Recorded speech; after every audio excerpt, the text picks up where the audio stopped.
નમસ્કાર, આપ જોઈ રહ્યા છો નેશન પ્લસ ન્યૂઝ. હું છું આપની સાથે હેતલ ભગત. વડોદરા શહેરમાં જુદી જુદી જગ્યાએથી કોર્પોરેશનના કેમેરા તેમજ એલઈડી ડિસ્પ્લે સ્ક્રીન સહિતના અલગ અલગ સ્થળોએથી બેટરીઓ ચોરી લેતા 3 સાગરીતો ઝડપાયા છે. છેલ્લા કેટલાય સમયથી કોર્પોરેશનના સીસીટીવી કેમેરા તેમજ ટ્રાફિક સિગ્નલના પોલ અને ડિસ્પ્લે સ્ક્રીનની બેટરીઓ ચોરાઈ જતી હોવાના બનાવો બની રહ્યા હોવાથી ક્રાઇમ બ્રાન્ચની ટીમે સીસીટીવી ફૂટેજ અને અન્ય ટેકનિકલ સર્વેલન્સ દ્વારા 3 આરોપીઓને ઓળખી કાઢ્યા હતા.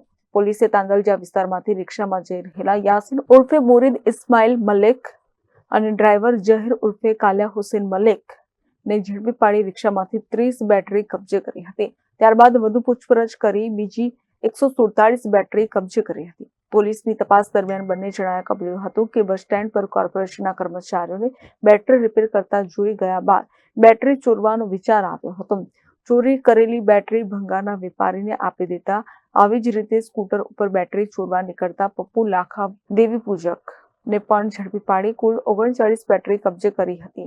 આમ પોલીસે અંદાજે 11 લાખની કિંમતની બેટરીઓ તેમજ રિક્ષા અને સ્કૂટર સહિત કુલ ₹12 લાખનો મુદ્દામાલ કબજે કર્યો હતો. Report nation plus news Vadodara. સમાચારોના સતત અપડેટ મેળવવા માટે અમારી નેશન પ્લસ ન્યૂઝની યુટ્યુબ ચેનલને સબસ્ક્રાઇબ કરો, બેલ આઇકન દબાવો અને જોડાયેલા રહો ફેસબુક, ઇન્સ્ટાગ્રામ અને ટ્વિટર પર.